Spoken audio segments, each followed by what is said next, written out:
Hey there, everyone. God bless you guys. Thank you so much for tuning into the Kingdom Community. My name is Glenn Bleakney. I'm so glad that you're here and appreciate you guys just letting us know where you're watching from. Obviously, we are live right now and love for you to also hit the share button. We're live on YouTube, on Facebook, on various pages on Facebook as well, just so that other people can join us and be part of this amazing time of sharing tonight. My guest is Michael Pink.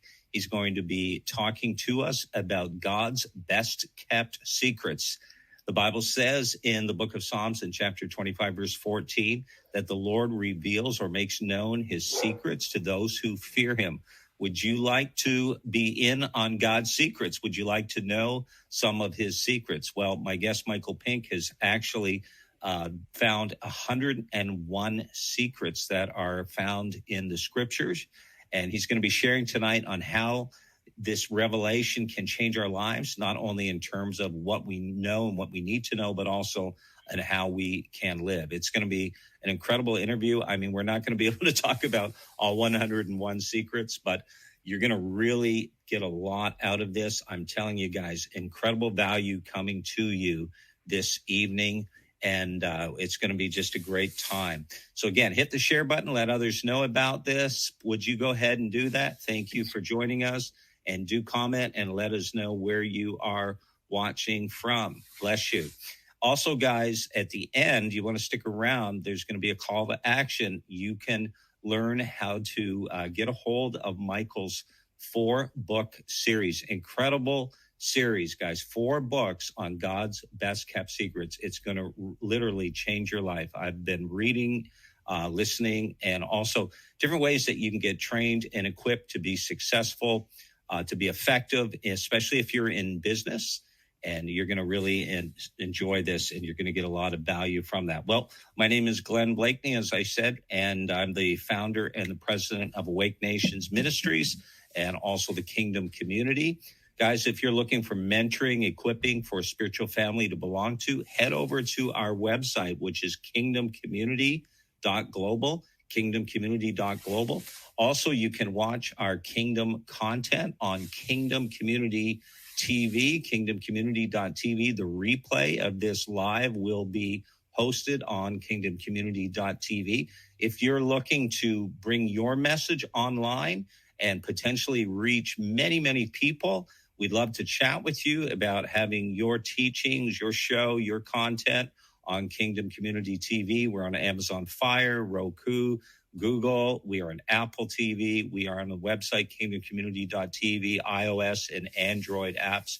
You're going to really love watching the content. There's so many great people on there with just an incredible message to share. So head over to KingdomCommunity.tv. Well, thank you.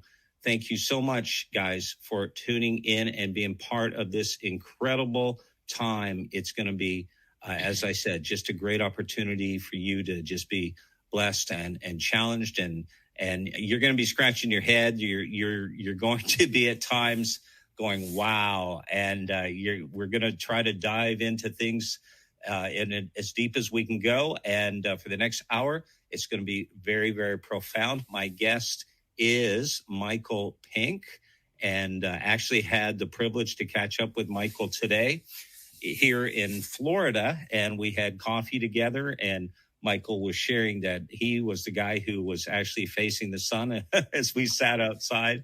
I guess the sun was toward my back, but Michael, so good to have you with us on the Kingdom Community Show. Let's just start off by telling our audience, who is Michael Pink and what are you called to do? What's your contribution in the kingdom to the body of Christ? Hey, Glenn. Well, first of all, thank you. It was great being with you, meeting you in person today. I loved it. I'm an ordinary guy with some extraordinary understanding and extraordinary knowledge, extraordinary wisdom that I pulled from the pages of Scripture. I'm a guy that's happily married to a beautiful wife who's full of the Spirit, the fruit of the Spirit. When I saw her, I realized she had the fruit of the Spirit, and I wanted just that cornucopia of the fruit of the Spirit. So I'm very happily married to a wonderful gal. She's a Southern gal, from Alabama and Mississippi, and anyway, so that's a little bit on the personal side. My contribution to the body of Christ is I spent the last 40 years, I've been in the business arena since I was 19 years old, and when I got a job in sales. And from that day forward, I've been, in that realm back in the 70s, 1970, 75, something like that is when I first got in. I'm trying to get my timeline right, but around there when I got into sales and started selling life insurance and then other copiers and things like that over the years. Eventually I went into business and I did this big, big business and went broke. Oh my gosh, it was amazing. Because you see, I thought I knew how to sell. I didn't know how to run a business. And I realized that they're not quite the same thing. But that was back in 81, 82, in that time frame. But I then began to really, really dig into the scriptures and see, how do you do things? And I'm the kind of guy that doesn't just want principles, because let me tell you something, Glenn, and to those of you who are watching this. Yes. What I've observed is that there are a lot of really good people. Yeah. They love God. They're men and women of honor, of integrity. They're honest. And those are the kind of principles people think of when they talk about biblical principles. They think of those kinds of things. And I know people who are just like that. They got that in spades, but they're not succeeding. Why? Because it's not enough. It's important. It's important to be honest, man or woman of integrity. And all those kinds of things are absolutely important. But I know too many really good men and good women that are struggling to make it because they're missing other pieces. They don't have the practical. They don't have the skill set. There's pieces that are missing. And so what I've been doing for the last number of years is I've been studying it, putting it into practice, teaching sales teams and then corporations and Fortune 100 companies, helping other companies, go from kind of nothing to something. Just to give you one example of what I do. One example, back in 2015, a good friend of mine had a company with 12 salespeople, and they had dwindled down to 3. And they were looking for a job. He was going to shut the company down. He said, "Hey, Michael, can you help me?" He was a dear friend. So I said, sure. I was in July. Spent the next 6 months helping him turn it around of 2015. And he ended up making a 7-figure profit by the end of the year. Wow. And he asked me to help him for 2 more years, which I did, 16 and 2017. And that was long enough period of time. We needed a 3-year track record to put it on the Inc. 500, the 16th fastest growing privately held company in America. Wow. And so that was a turnaround. But what happened was he gave me the liberty to give the practical, the tactical, the strategic, not just the principles, which are, again, important, but the tactical, practical, strategic things. And so I've been teaching that for a long time. And then recently I just started something called the Jesus School of Business, and then wrote this 4-series books and kind of got myself going there to really equip people and give people what they need to excel in the marketplace, on the job, and in their own business. Yeah. That's amazing. Wow. No small feat to turn around a company like that and get it on the Fortune 100 list. That's quite something. So, Michael, let's talk about your book. It's actually a 4-volume series, God's Best Kept Secrets. So why did you write this? Well, okay, good question. By the way, just to clarify for somebody who might pick this up later, if I said Fortune 100, I've trained those companies. This company got on the Inc. 500 list, a little bit different. The Inc. 500. Inc. 500 list. But why did I do this? Well, I'm a marketer, sales guy. I understand these things. And so I came home one day and I said, Lord, will you give me an idea? I want to have a big ticket sale, $5,000, $10,000, $15,000 a month retainers, like I used to do. I want that kind of thing. And I just went, what's the right package? What's the right offer?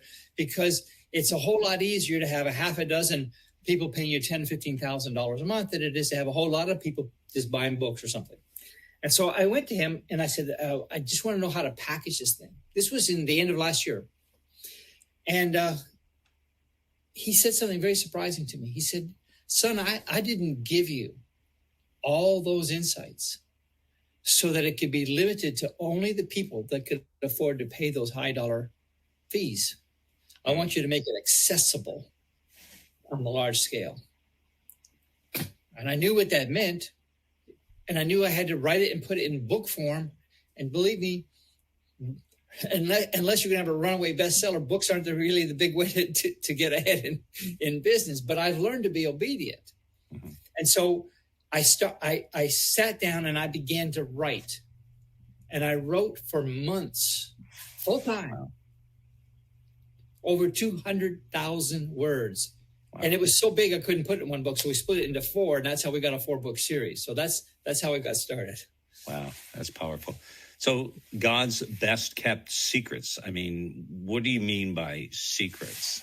Well, as you stated at the beginning of the program, the Bible says in Psalm 25:14 that the secret of the Lord is with them that fear him. And so I've come to understand there are things that are in Scripture, and I have read the entire Bible many times, and yet I still find something new on a regular basis. He says he'll take me in and we'll go deeper on something.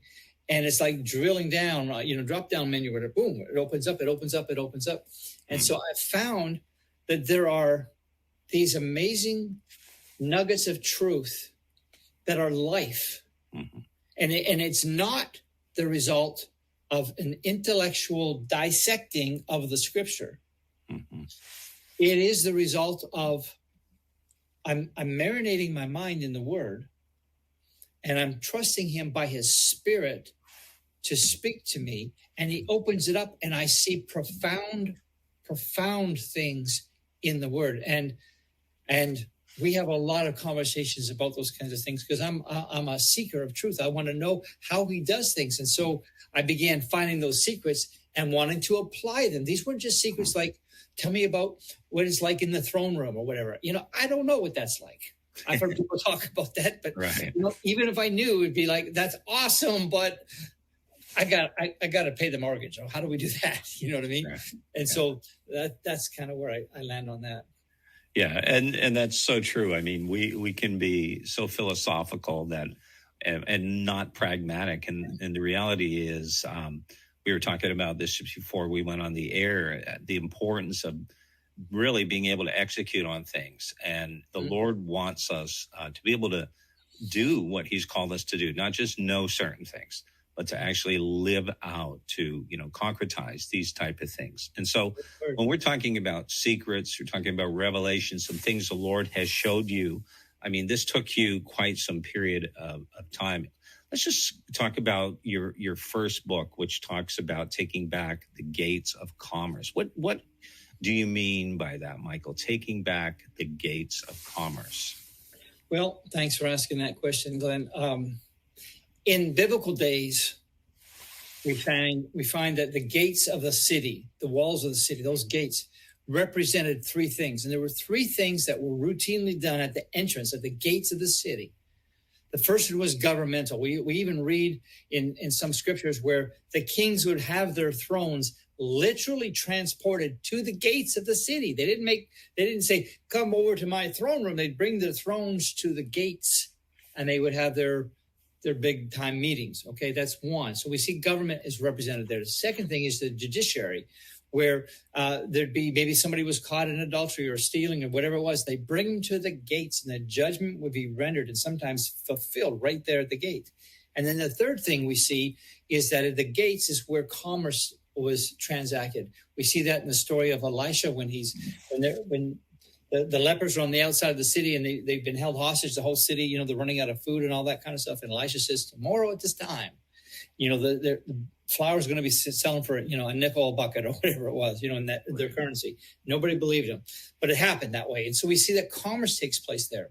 And so when I talk about taking back the gates of commerce, I realize, and some people talk about, and maybe you've heard this term, the 7 mountains. And so they talk about those persuasion things, the family and the church and education and arts and entertainment and, these different mountains as they're referred to sometimes. But every single one of them requires commerce. You got to have money for those things. Every one of them. My family needs money. My church needs money. My school needs money. The government needs money. Arts and entertainment, the media, they got to have money. Everybody's got to have it. So I want to show people, how do you take back that gate? Because with that gate, you begin to enter into the purpose of wealth, which is twofold in my opinion. Number one, of course, is for your basic provision. Yes. But number 2, it is for influence. This is what I love about what you're doing. You're influencing, and you're beginning to influence the world. And you're calling people to a sense of community, which I love that. it's not been the thing that I've championed because I've kind of been an orphan in many respects my life. But when I hear it, there's a sound that goes out like, wow, community, this is a great thing. And you're calling it together. So, but what you're doing takes money. And so we need kingdom warriors who can go out and capture that territory, win those gates of commerce, and say, you know what? Maybe CNN, instead of being the whatever cable news network, will become the Christian news network. Who knows? Okay, somebody might buy that or whatever it is. But remember the movie The Passion of the Christ? Well, Mel Gibson put, I think it was $30 million of his own money, $30 million of his own money into it. But look what that did around the world. Amazing what it did. So I want people to learn how do I capture the gates of commerce? People, they love this idea, Glenn. You've heard it. We've all heard the term if you've been around Christian, a long time. They talk about the great wealth transfer. But what I find is that many Christians are waiting for it to somehow they wake up and wait. Look at my balance, Martha. Where did money come from? It must be the wealth transfer. The wealth transfer is the body of Christ waking up, grabbing hold of skills, grabbing hold of wisdom, and providing what the marketplace pays for, which is value.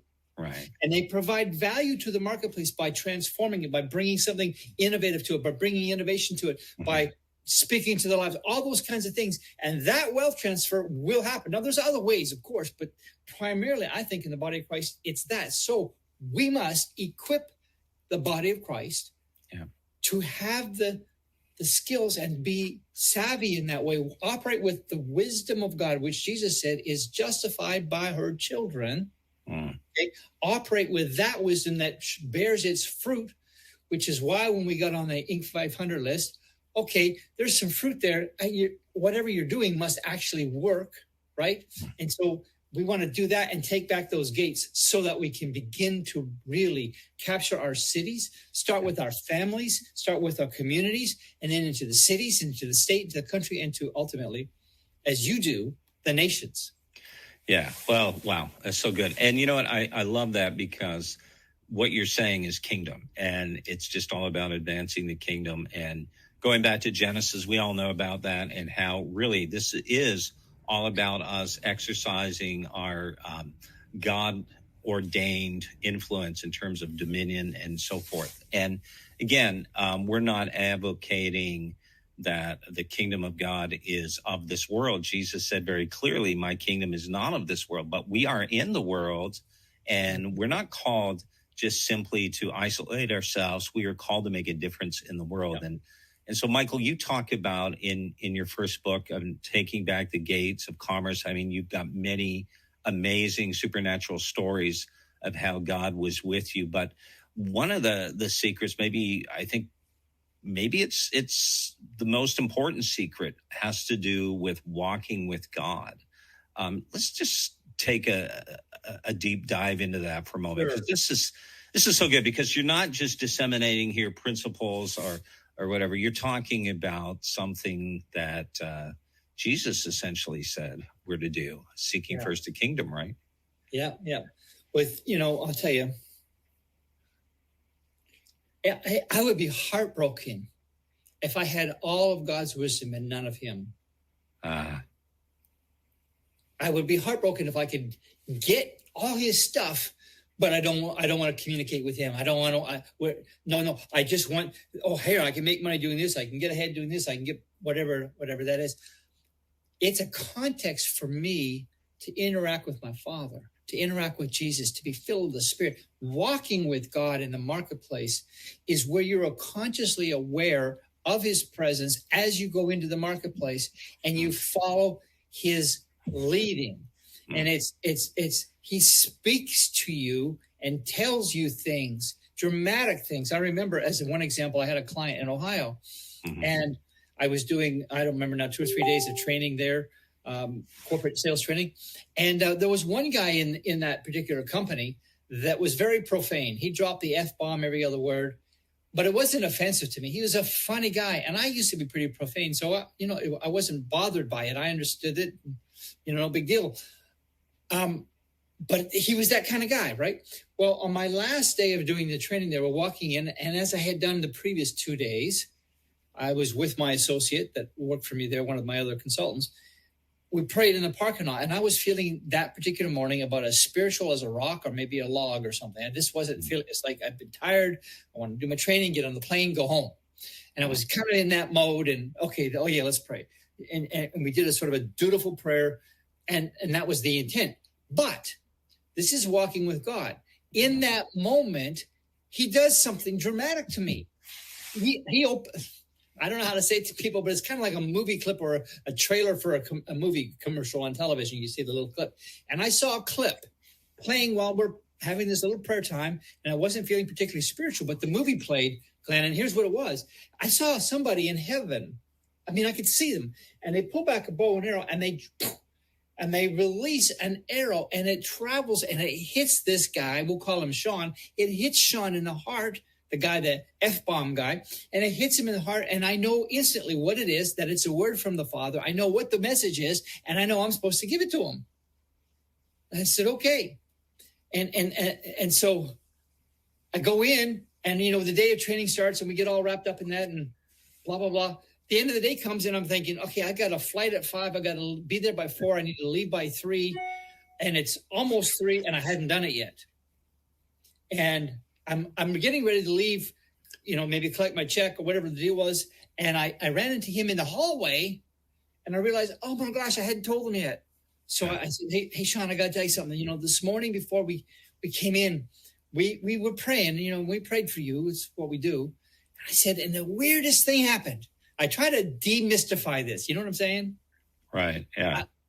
I'm not talking to experienced church people. I'm talking to rough dudes. Absolutely. This was a rough guy. Okay. Yeah. He wasn't white collar. He was blue collar guy. And I used to have a blue collar. I know what that's like. And so here he is.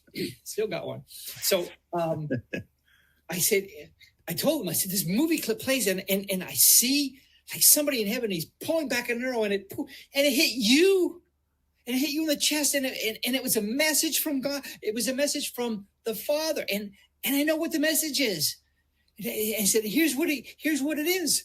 And said, the Father is calling you back to himself. And he grabbed me by my suit lapels in a friendly but forceful way and pulled me into his office, closed the door, all the color drained from his face. And he said, tell me more. Wow. And I did. I thought I was going to miss my flight, but this was more important. And I shared things with him. I shared about, Jesus Christ and about being born again and all that. And at the end of it, I said, now listen, I'm a sales trainer. You know how I know how to close a sale. This is not a sale. If you can't look me in the eye and tell me that that the Father is calling you back to himself, there's no need in us praying. Right. But if you know that he is, let's pray together. Oh, no, let's pray. We prayed. He was born again. He wept like a baby, gloriously saved. And I said, now listen, I got to catch a flight. I got to go. You need to tell your wife what happened. Yeah. And he said he would. And the next time I talked to him a couple weeks later, I asked him, I was on the phone, I think it was, and I said, did you tell your wife? He said, yeah. I said, what'd she say? I'll clean it up a little bit. But she said, well, it's about dang time. and so, but see, that's walking with God because he has an agenda. The Father has an agenda. He put me in that place for a reason. Now, mind you, that company did very well. It ultimately was sold to a bigger company who also was a client of mine, whose sales were at 22 million and they were stuck for 3 years, but they brought me in to help them. And they jumped to 30 million in 6 months. Like, wow, this guy knows his stuff. And for those watching, yeah, he's God. I'm telling you, that sounds a little cliche-ish. I'm just imparting his wisdom and helping people apply his wisdom. So anyway, that's walking with God is a big deal. Yeah, that's powerful. Now, I know, we've chatted and you told me your story. You started off selling photocopiers and you went into a situation where, you were given a certain quota that you had to meet and you were like, no, I'm going to surpass that. Let's talk about that story for a moment. And you said that there was passage or two verses. I think it's in Proverbs 3. That's right. The Lord spoke to you, which was like a game changer, which literally launched you to a place where you became like, you broke the records. You were the top salesperson. This is like when you were very young and you're starting out. Talk about that. It's the unfair advantage, I think, is what you refer. Yeah. Well, there's a lot of people watching this right now, or that will watch it later. And you're not the number one sales guy. You're not top in your field. You're not that. Yeah. But when I got this job, and this, to give some context for it, was 1986. It was January. And I got this job, and I had just a couple of years earlier in 84 been in Toronto trying to sell copiers and barely eking out a living. And I moved down to Tennessee, and I got this job selling copiers. And I didn't want to sell copiers. I knew that for sure, but that's where God directed me. So I went. And on the first day, the vice president said, Michael, here's what we expect from you. For every 4 or 5 companies that you demonstrate our equipment to, you should make 1 sale.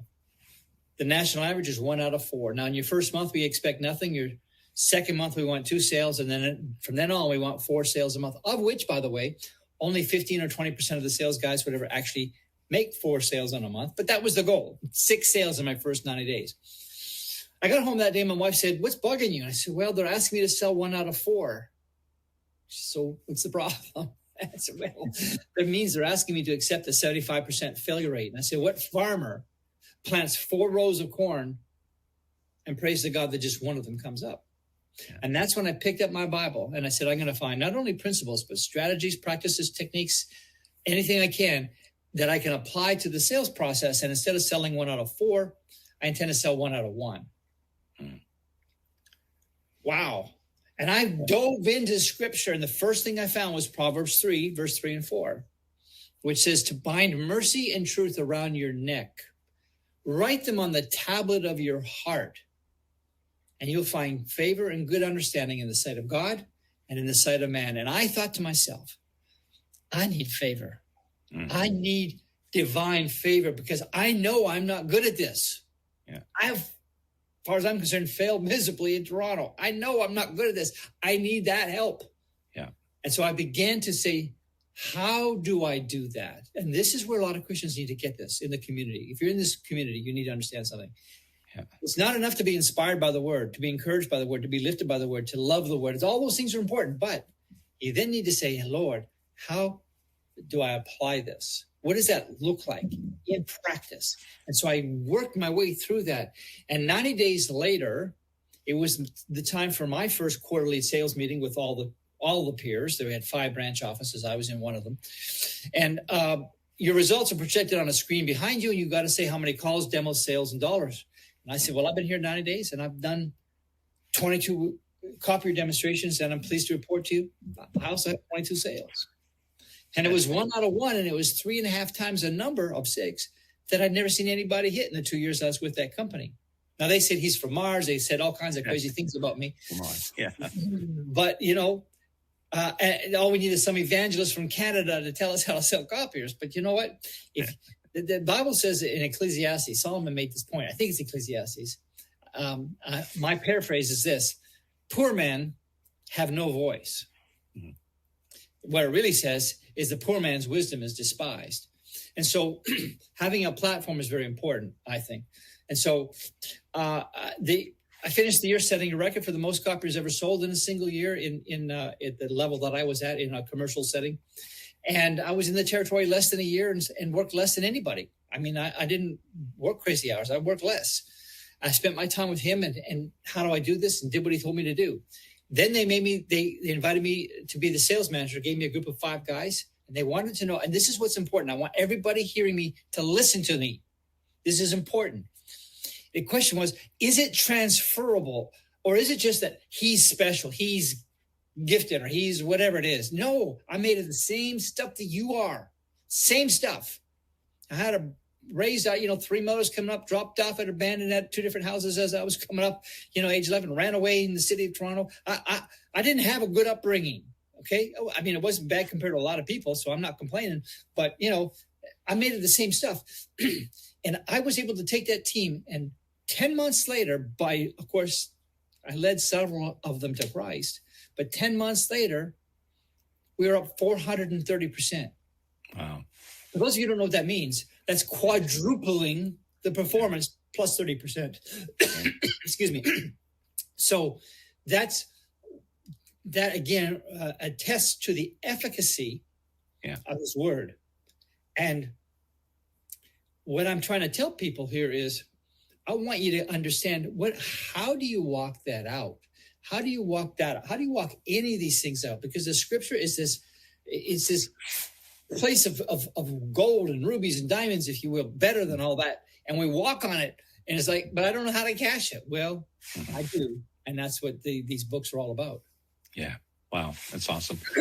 Hey, everybody. I just want to let you know that right now I'm speaking with Michael Pink, and we're talking about his 4 volume book.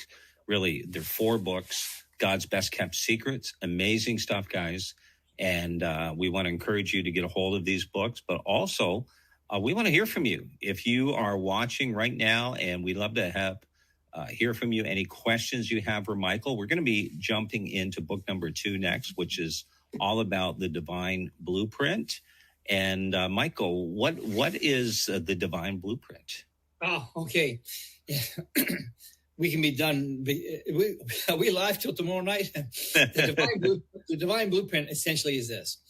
In the Old Testament, we find that God gave Moses, he dictated to Moses in precise detail a blueprint of an actual thing that is in heaven. We call it I call it the Moses blueprint. The Moses tabernacle is what it's called in the Bible. Right. Tabernacle of Moses. And that tabernacle had 3 distinct areas: the outer court, the inner court, and the Holy of Holies. Now, I spent a lot of time on this. I realize it paints a beautiful picture of salvation, the spirit-filled life, and all that. I understand that. But it also, you can apply and pull tremendous lessons from the scripture, from that model, for all kinds of things. So let me just give a quick synopsis. The outer court I call level 1. Now, in Proverbs 22, here's a bit of a backdrop. Proverbs 22, verse 20, Solomon says, "Have not I written to you excellent things of counsels and wisdom," I believe it is, "that you may have words of wisdom to answer to those that ask you."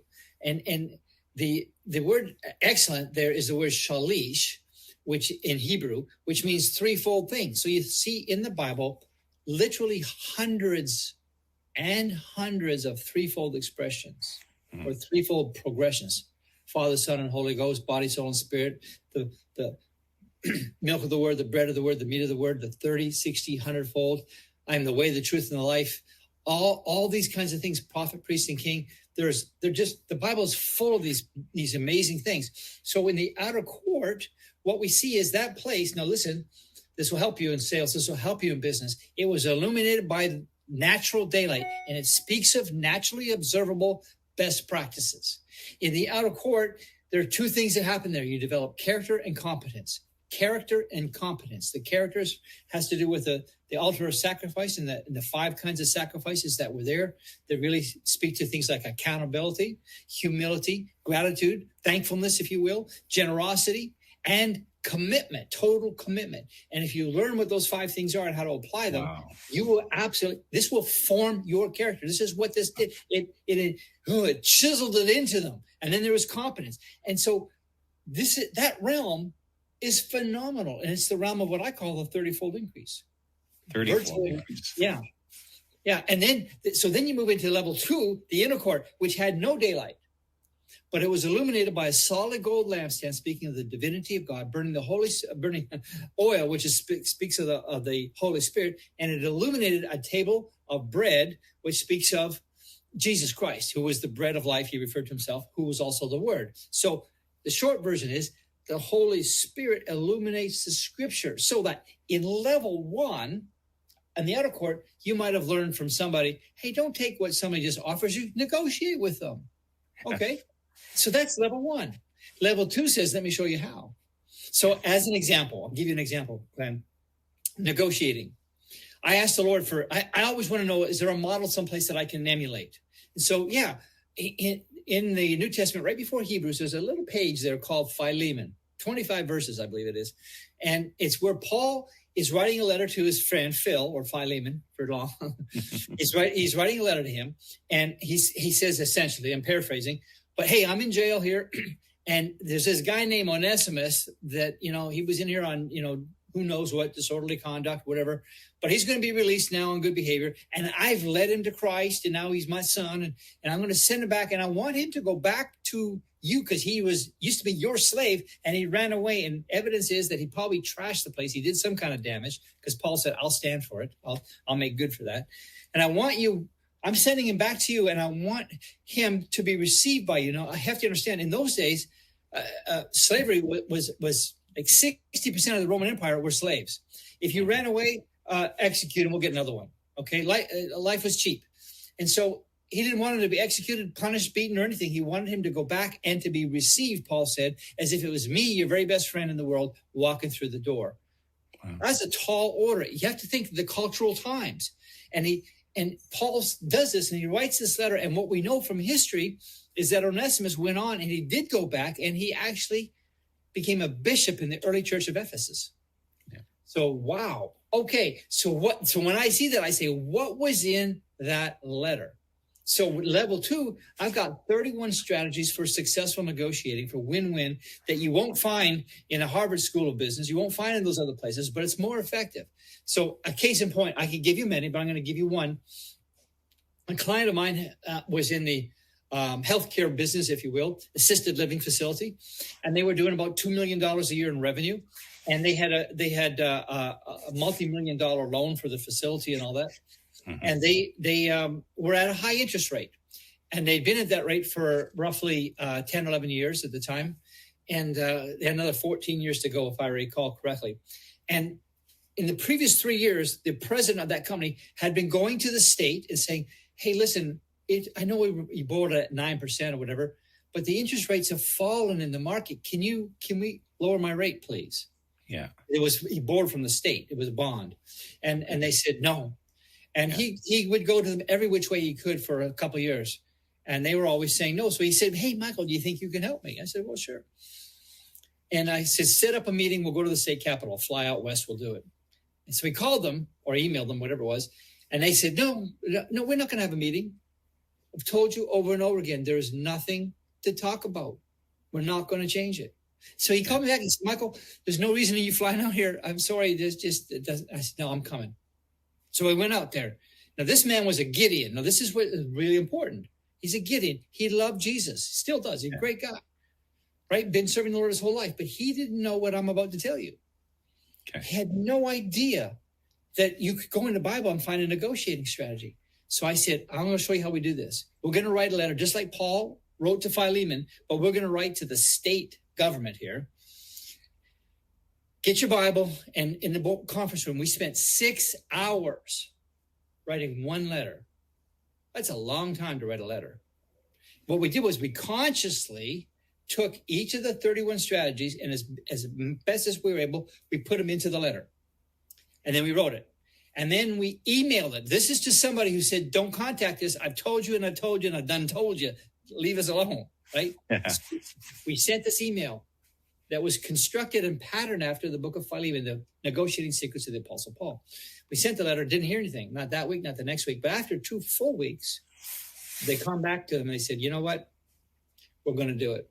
And they dropped it from whatever percent down to 3%. It lowered his payment, his interest, by $9,000 a month. Wow. Now, $9,000 a month is $100,000 a year. He had 14 years left, so that's $1.4 million. Yeah. Well, he was doing $2 million a year in revenue, and he's making 7% profit, which was $140,000 a year. Yeah. To make $1.4 million in profit, he would have to run his business for another 10 years, buying vans, replacing staff turnover, all the things he had to do. Or we could just spend 6 hours writing a really good letter, and boom. Wow. So, and I can tell there's multiple stories, but the inner court, level 2, has negotiating secrets of Paul. It has the questioning strategy of Moses. It has the communication secrets of Jesus. It has the motivational secrets of the 10 Commandments. It has the presentation strategies of the Apostle Peter. There are so many templates that are in the blueprint. If you have eyes to see, a heart to look after them, a desire to find them, they're there. Wow, this is amazing. So, Michael, I mean, we're talking about book number 2, which is about the divine blueprint. Guys, I don't know if you heard that. If you're just tuning in, my guest is Michael Pink, and we're talking about his best-selling series, which has to do with God's best-kept secrets. And there's 4 books involved in this, guys. You're going to get a hold of this. This is deep revelation from God. You know, the Lord has created us to be successful. When Jesus said, I've come to give you life and life more abundantly, you know, it means that word more abundantly is translated in Mark 6:51, beyond measure. So we're talking about excess. We're talking about surplus, overflow. And he wants us to overflow with wisdom. He wants us to overflow with that. So this isn't just if you're in business, this is for life. This is for ministry. Of course, it includes business. But you just unpacked something so profound, Michael. And I just want to just reiterate it just succinctly here. The negotiating strategies of Paul. You just referred to an actual example of someone who, through negotiation, ended up saving, was it $9,000 a month? Yep, for 14 years. For 14 years. Okay, their payment was reduced by that through negotiating. A letter that was written to the state, to the government, based on the book of Philemon. Yep. The negotiating strategies Paul used that are inherent in the book of Philemon. That's right. Wow. That's right. See, my rationale goes like this. Paul wrote a letter by the inspiration of the Holy Spirit. That's what I believe. He just wrote the letter. Yeah. What I do is I say, oh, Father, what did you put in that letter? Yeah. Help me see. I mean, there's a saying in business or in the world or wherever it is, he who frames the argument usually wins the argument. So when Paul in verse 10 gets to the subject, the reason why he's writing, because he doesn't bring it up till about verse 10. And then he says, I appeal to you for my son, Onesimus. Now, right away, Philemon's reading it. Onesimus, the no good runaway slave that trashed my house and left me in a pickle. But Paul says, I want to talk to you about my son. Wow. He frames it entirely differently. Yeah. And automatically, Philemon has to realize, wait a minute, something's going on here. And so that's just one of 31 strategies that you see that Paul did. And it's profound what he did in that. And again, I don't think Paul had a checklist like I did. I was just saying, how do I reverse engineer what's in there and apply it? And I've done that with many, many, many different things and then applied them in business with incredible success. Wow. So powerful. So you refer to Moses' questioning strategy, Paul's negotiating strategy. What were the other strategies? And are these all in the second book? Yeah. They're all in the second book. So you have the communication secrets of Jesus. How did he communicate? Secrets of Jesus. Wow. There are certain things that he did that are, one of them is identity shifting. He shifts the identity. He'll compare, this person with this one. And you realize in the story, I want to be this guy, and the techniques that he uses are amazing. Or you look at Peter, because I asked the Lord one time, I said, Lord, is there any place in the Bible where there's like a sales presentation or some kind of presentation where somebody made a presentation, but they wanted a result and they got the result. And we actually had the transcript, Is there any place we have that? People today call it a swipe file, but the Bible says thou shalt not swipe. So, So I looked for that. He said, well, yeah, like that. Acts chapter 2. And Acts chapter 2 is where Peter gets in front of thousands of people. And they weren't saying, ladies and gentlemen, give a big round of applause for the apostle Peter. It wasn't like that. It was like he gets up. They're all like astounded and confused and bewildered. And what's all this? Tongues of fire, people speaking in languages they hadn't learned and their own native languages, 15, 16, 17 languages that were there that they mentioned. And like, how is this possible? And they're all bewildered and they began mocking and jeering and all that kind of stuff. And Peter gets up in the midst of that hostile crowd and he gives a talk at the end of which 3,000 men made a decision that was going to cost all of them their reputation, some of them their fortunes, and even fewer, but some of them their lives, their very lives. And they made that decision. It wasn't like, hey, and by the way, at the end of the service, we're having ice cream in the back. We got chocolate, vanilla, and strawberry, and we have the new pomegranate flavor. Come to the back, fill out the card. It wasn't like that. The decision was going to cost them dearly. Yeah. And they did it, 3,000 that day. So what was in that talk? Again, by the Holy Spirit, he spoke, by the enablement of the Spirit. But if you look at what he did in Acts chapter 2, and I've studied it and I've written it, it's in the book, and I think there's something like 80 some odd points that I pull out of Acts chapter 2 and 12 major categories that you can see the progression of what Peter does in presenting, especially to a hostile crowd, but to any crowd. And when you look at that, you go, oh my gosh, this is so amazing. And it wasn't Peter getting up and saying, hey, y'all, Jesus fella, I'm just telling you, I'm a fisherman and I know how to catch fish. And this Jesus guy, he's just plumb smart. And you ought to follow him. I do. It's not what he did. And that's what's amazing is the Holy Spirit flowing through Peter delivers this message, and he brings him through historical context, political context. He brings him through all these things.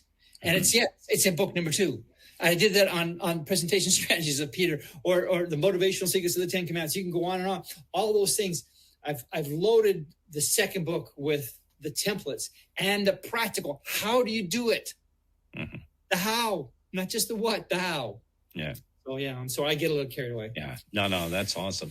That's good. Yeah, I mean, in seminary we studied Acts 2 and we call it apostolic charisma, all of that, but we never talked about that from the perspective of what you're doing. Actually, Paul said he's talking about people being compelled, right?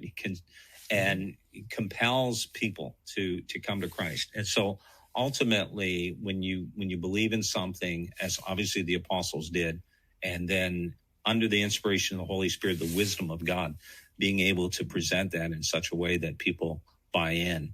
As you said, guys that are willing to lose everything to follow Jesus. So it was like nothing in the natural that was advantageous to that decision. So, right. So powerful. Yeah, so good. Okay, Michael, we're going to jump into book number 3, which is The Race is Not to the Swift, Ecclesiastes 9:11. The race is not to the swift, nor the battle to the strong, nor bread to the wise, nor riches to men of understanding, nor favor to men of skill, but time and chance happen to them all. Mm-hmm. So, so the question is, isn't it, expedient, beneficial for us to be swift, strong, wise, skilled, etc.? I mean, the race is not to these. What is meant by that? And time and chance happen to all. Well, first of all, those first 5 things are the top of the cream of business strategy. And then I'll get to time and chance. Speed. Amazon has done incredibly well because you order on Amazon and it's there the next day. And in some places, it's there within the hour. The ability to deliver a result that you're promising quicker, the quicker you can do it, the more valuable you become to the marketplace. So speed is a very important thing. Strength, which is your unique ability. What do you do that we consider a strength that is not readily available elsewhere? Because that unique ability, that unique selling proposition, as it's sometimes called, is that having that and clearly articulating that is a very important business skill. So that's important. Wisdom is important. Understanding. Wisdom is basically, in simplistic terms, is left brain, logical rationale, whereas understanding is right brain, heart, emotional, and they both play an important role, which are critical in sales and in business and in life, is having the logical justification, the wisdom, and having the understanding, the compelling of the heart, those 2 things, right? And then it says, and nor favor to men of skill. And of course, the word for skill there is yada, which is an intimate knowledge, a skill that goes beyond, I mean, I can play golf. Right. But I'm not skilled. Yeah. I'm terrible at it. So there's a difference between, I can do it, and I can do it exquisitely well. And that's the kind of skill that he's talking about. And then he says, but time and chance happens to all. Like, wait a minute, there's time and chance trumps all that. And I go, I don't understand. Are you saying it all comes down to the luck of the draw, to the roll of the dice, to, help me understand this. You have to go into the Hebrew, and it begins with the first of those three words, time. The word translated time there is not a word. It's two letters in the Hebrew alphabet, E-T, or that's how it's pronounced, excuse me. It's the Aleph Tav. It's like the A to Z, or the Alpha and Omega in the Greek, beginning and the end. When you say the A to Z, that's not a word, that's a concept. And it's the Aleph Tav. And that phrase, the E-T, the Aleph Tav, appears 10,000 times in the Old Testament, but is translated less than 200 times. And what it is essentially, think of it as the divine imprimatur. It's Jesus who himself said, I am the Alpha and Omega. Most likely he spoke either Aramaic, which is a derivative of Hebrew, or he spoke Hebrew. And he was saying, I am the Aleph Tav. And when you see the Aleph Tav in the Old Testament, it's Jesus. That's his imprimatur. I'm here. And so he's saying time, and then it says, and chance, which is an occurrence or a happening. Okay. Something happens, and it says time and chance, some event happens or occurs. And in the Hebrew, the word chance is pega, and it comes from pega, which has to do with intercession and prayer. And so basically, when you put those words together, et, paga, quora, I don't know how to pronounce it, but those are the three words in Hebrew. When you put it together, it's that divinely ordained events and circumstances trump everything. It's the right place at the right time when God is showing up, and boom. Wait a minute. That when God steps in, and it is so stunningly amazing how he can and does intervene, and recognizing that and flowing with that trumps everything. You've heard the expression, timing. I forget how it goes exactly, but timing trumps it, essentially. Having, right time, right place. Well, God has this thing about timing, and it's the divine timing where he comes in anonymously and divinely orders and arranges the steps, and you go, wow, that was God. I didn't even see that coming, but there it was. Wow. And that happens to all. And when that happens, that's better than speed, it's better than strength, it's better than wisdom and knowledge and understanding, it's better than skill. It is that beautiful thing that he does, and cooperating with that and understanding his timing and going with his timing, and go when he said, let me tell you how that works. I'll give you one quick example. I have many. I can do it all day long, but I'll just give you one. For years, people would tell me, you need to, because of what I do, you need to be a speaker at the Fellowship of Companies for Christ International. It's a group of Christian CEOs. They get together once a year at the Ritz-Carlton, and they have their big event. You need to be there. And yeah. And they need to know you. Yeah. And I was waiting for, I didn't think of it in these terms, but I was waiting for the ET, the Aleph Tav. I was waiting for that divine moment. And one day, I'm just in my office. I'm praying, speaking to the Lord, talking, and instantly, one day, out of the blue, he says, right now, call the CEO of that organization in Oklahoma. I picked up the phone. I asked to speak to the CEO, got him on the phone. And I was doing a conference, Selling Among Wolves, was one of my books. I was doing a Selling Among Wolves conference in Atlanta. I asked him to come speak at it. He did. He invited me to speak at the FCCI conference. It did it in Jamaica, did it in Sarasota, did it in Colorado. Some of these, as a platform speaker with him. But it was the ET, or the Aleph Tav of God. And when you learn how to recognize that and then respond to it, it changes everything. It's a game changer. It's a big, big game changer. So that's what that's about. Wow. So that's so powerful. Okay. So Michael, just summarize that again, time and chance. They're divinely ordered circumstances that God has orchestrated on your behalf. And when they come to play, it's almost like step back and look at what the Lord hath done. Yeah. Look at what the Lord done. Yeah. Wow. That's so good. And, I've seen that happen in my life. And I've seen that happen recently. And God brings the right people, the circumstances, the connections, doors. And man, things just begin to happen. We talk about in the Kingdom community what we would refer to as convergence, a season of convergence. And it's such a powerful thing. So good. That's book number 3. Guys, we're going to jump into book number 4 here in just a moment. But Michael, question for you. Someone is asking, here. You mentioned having lost everything and starting over. What biblical principle helped you bounce back? Wow. You know, people don't understand this. They're asking me a big question. But it was the most unbelievable thing. Unbelievable.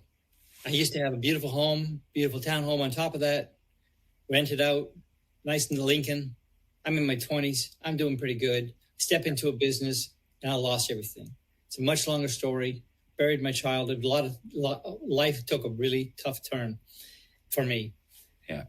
And so I was, at the time, I didn't have anything. I was borrowing somebody else's car, staying in somebody else's place, sleeping on somebody else's sofa. I went from prosperity to flat. I mean, it was a very difficult time. It lasted for a while. And so one day, the principle, it wasn't so much a principle as this.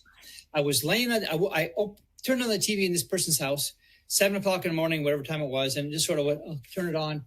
And the 700 Club was on. And I hadn't watched that, I don't know, maybe ever, but anyway, it was on. I kind of watched it with a jaundiced eye, and I was looking at it. And all of a sudden, as I'm watching the TV, I saw myself being interviewed on the TV, and I saw my name at the bottom of the screen on the television, which, of course, was impossible because I wasn't there. Yeah. I shut the TV off and like, what? And I went outside for a walk in the rain. This is in British Columbia. And I went out for a walk in the rain, and I'm walking, and I said, God, what was it? Nobody ever, I could never be on this TV thing.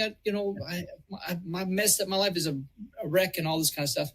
And I went on for an hour telling him how bad it was and how bad everything was. And at the end of an hour, when I guess I caught a breath, he said, are you tired of feeling sorry for yourself? And I thought, I was hoping for a hug or something. And I thought, what do I do with that? And so the only thing I could think to do was, well, I've griped for an hour, so I'm going to pray for other people that are worse off than me, if there are any, say tongue in cheek. And so for the next hour, I prayed for other people. I had to make most of them up because I, ran out of people. So those people in Africa or China or wherever they are, the missionaries and people in prison. And I just interceded for like an hour. At the end of the hour, I was no longer feeling sorry for myself. And I said, God, I feel better, and here's what I said. I said, what about me? Will I ever be established again? He said to me, 2 Chronicles 7:17. Well, I didn't know that verse. Had no idea what it was. I ran up to my car, opened my Bible, and in my version of the Bible, it begins, and as for thee, catch this. I said, what about me? Will I ever be established? And it says, and as for thee, and it's a word to Solomon, I'm paraphrasing, if you will hearken unto the word of the Lord and do what it says, verse 18 continues, I will establish the throne of your kingdom. And I went, oh my gosh, I shut the thing. And it's like, he is going to establish me. Yeah. I had an incredible miracle that day. It may blow your mind. Whoever asked that question, I'd love to tell the story, but I'm not going to right now. But the most amazing, are you kidding me? Did that really happen to a human being? Yes, it did. But what happened was 16 years later, or 15 years later, I'm trying to do the timeline correctly. I had written a book called Selling Among Wolves without joining the pack. And a publisher had invited me to the big Christian booksellers convention. And that year it was in New Orleans.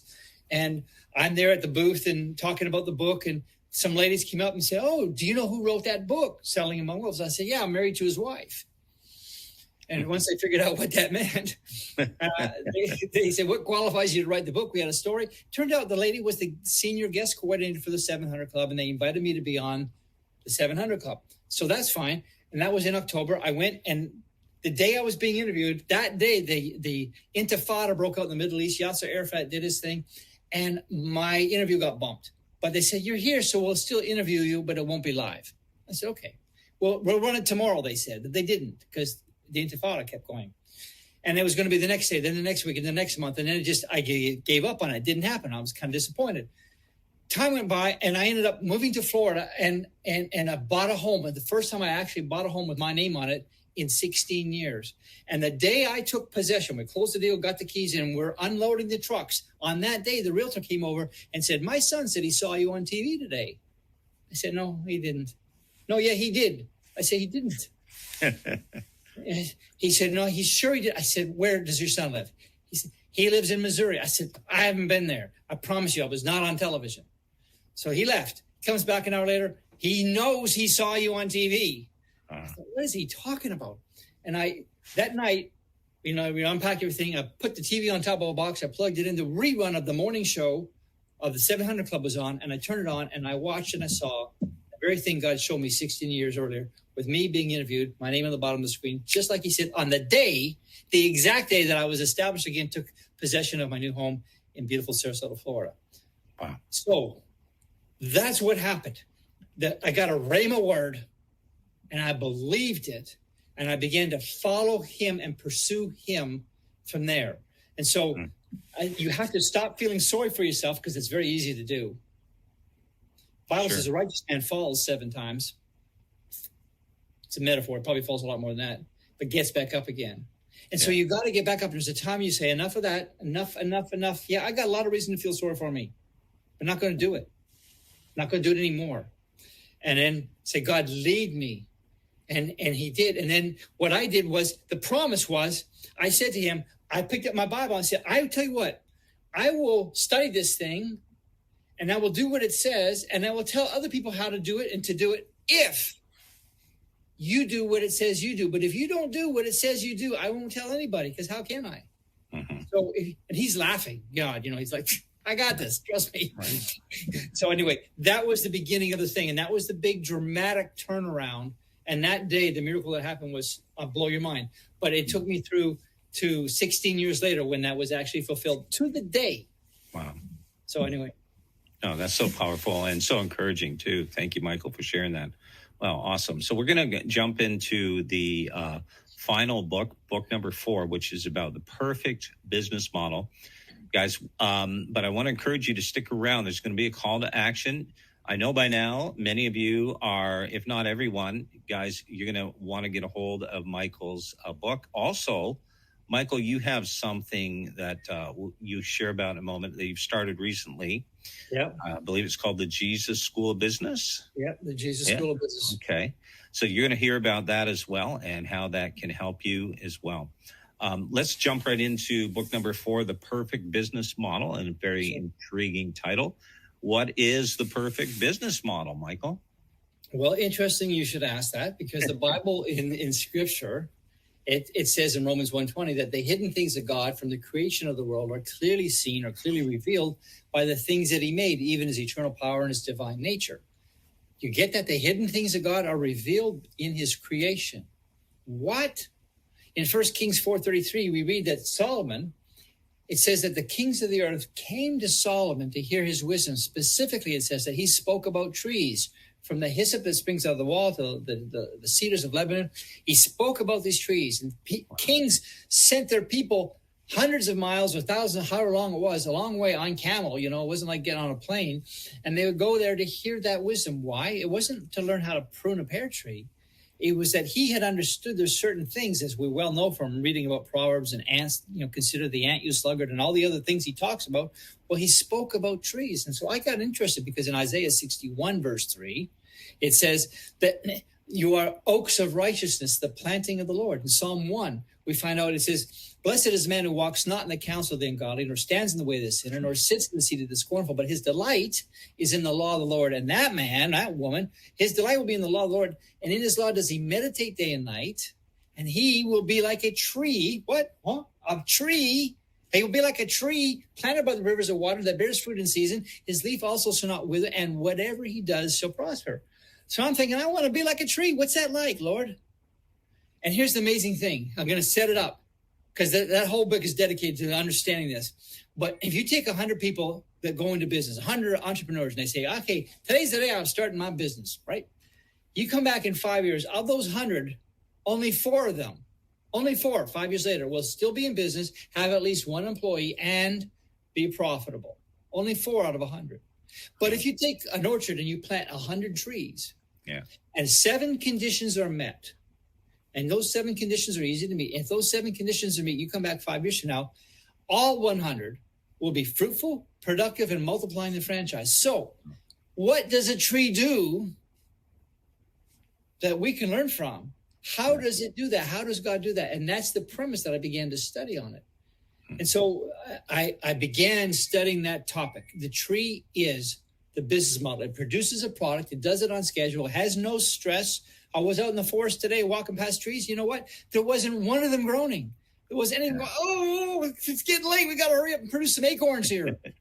They're just peaceful, blowing in the wind, a little bit of breeze, enjoying the sunlight. And they were working and they were producing and they were performing a miracle every day. And the miracle that the trees are performing is they take light and they take water and they take CO2.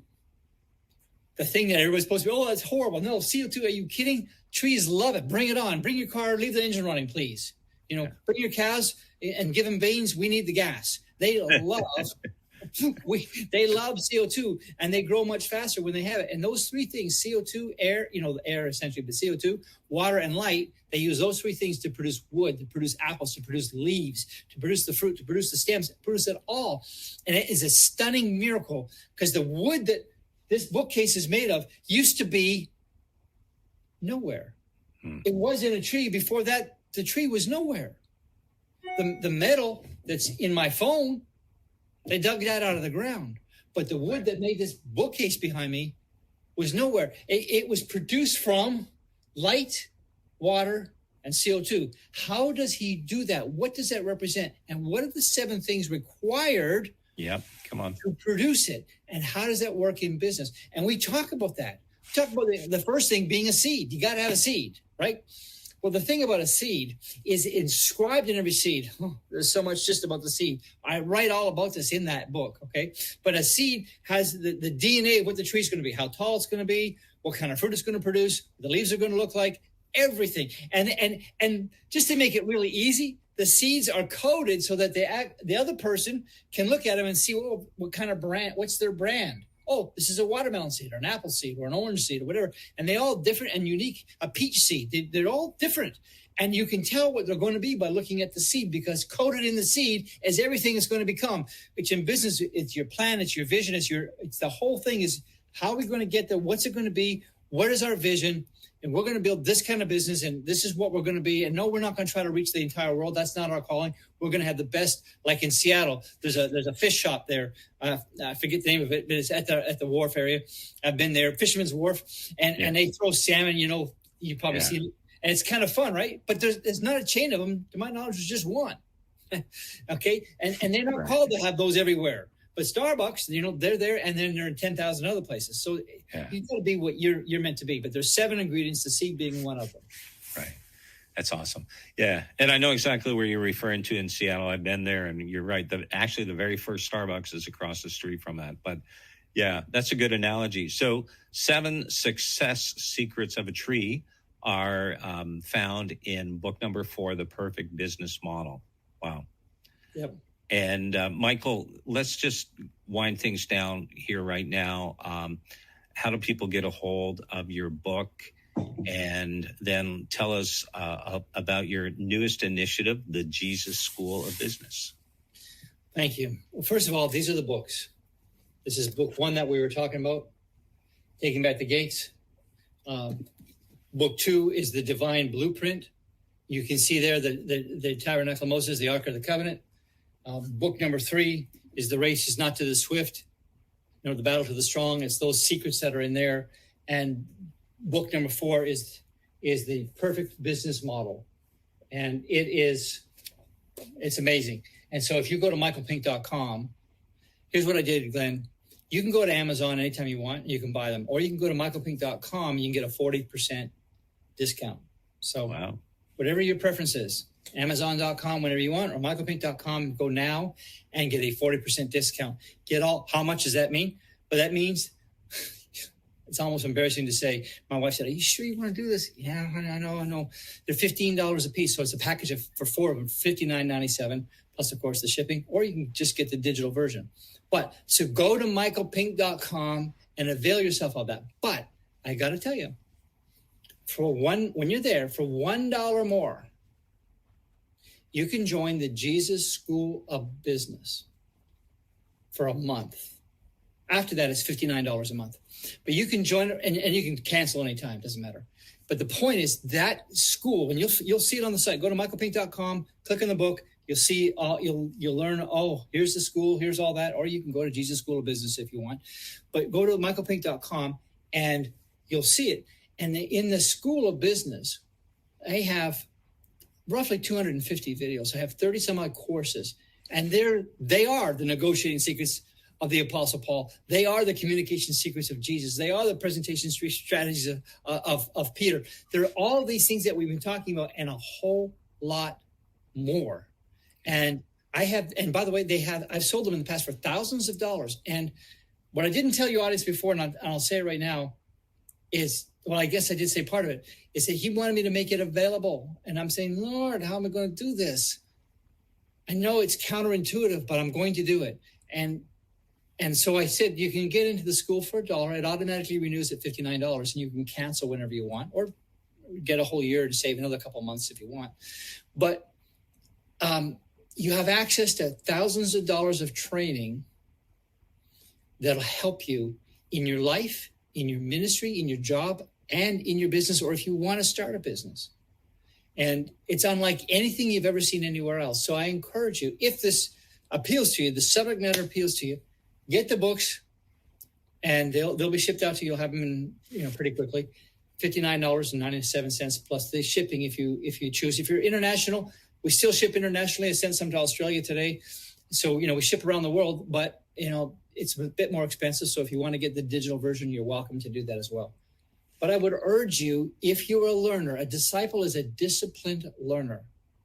And if you want to distinguish yourself in the marketplace, to be somebody that has a voice because you're operating with excellence, and you are not only providing wealth for your family, but you're beginning to create the opportunities for influence, whether it's supporting works like Glenn Bleakney and the KingdomCommunity.tv or other kinds of things, whatever that is, you need to have some provision to be able to do that. And so I would urge you to consider spending the extra $1 signing up for the Jesus School of Business. Cancel whenever you want. Stay in as long as you want.